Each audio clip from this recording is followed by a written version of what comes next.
Okay, so this is my walk on the leash with Groot.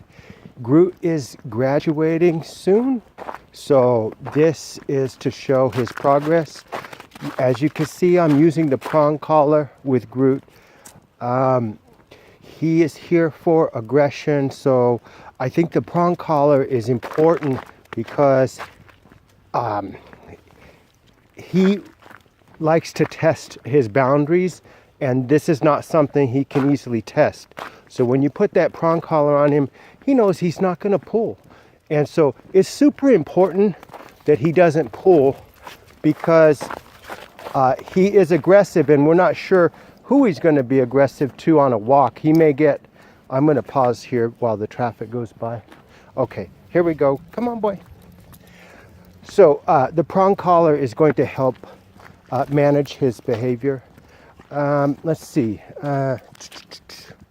So we didn't get a whole lot of walking because there was a whole lot of snow and ice, and so that stopped us on some days. But as you can see, he walks, this is a loose leash here. He walks well on the prong collar, and so I highly recommend the prong collar. If in the future you notice that he is not pulling anymore, go ahead and take the collar off and see how he does. Some dogs need the prong collar anytime they walk, and other dogs do not. So we don't know until he gets like a year old whether or not that's going to be. But I like the prong collar because he doesn't mind if he's not pulling, and it just makes a more pleasant walk. The more pleasant the walk is, the more often you'll take him, and that is a good thing. So we want to make the walk pleasant, and as you can see, he's doing just fine with it. So I finished his progress report and his Canine Good Citizen paperwork, and I'm going to make another video later today to show you his basic commands.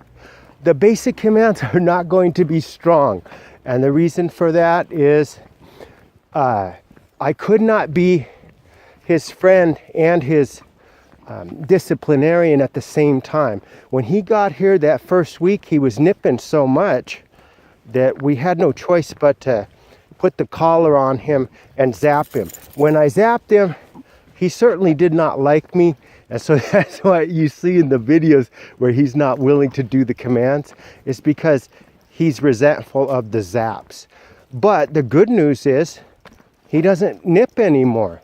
And so as you can see, he's not wearing a electric collar, and there's no need right now. If he did nip or even show any aggression to anyone, then he would get the collar back on. And that's the way. Let's go back home, buddy. So that's how that's going to work. And so, like I said, the first week was all stopping the nipping, and he was not willing to do the commands. This week he's doing the commands. I hope he does it for you tonight because he just ate dinner, so I'm hoping he still has room for the treats. I noticed that the Frenchies do best with a grain-free diet. I know that not everyone agrees with that, but they do get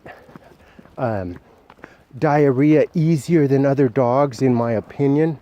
And so I'm going to chop up some little hot dog slices for him. I've been keeping him grain-free. You know, the food I bought him at the pet store is grain-free beef flavor, and his treats are also grain-free.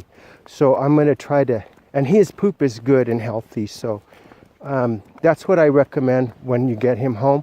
You should practice his basic commands frequently because it gets him in the habit of listening to you, and that's important. And if you have any challenges with him, which I don't think you will, I think he learned a lot. And if you read my report, you'll know exactly how to, continue this progress when he gets home. But if you have any questions or concerns, just text me and we'll solve the problem together.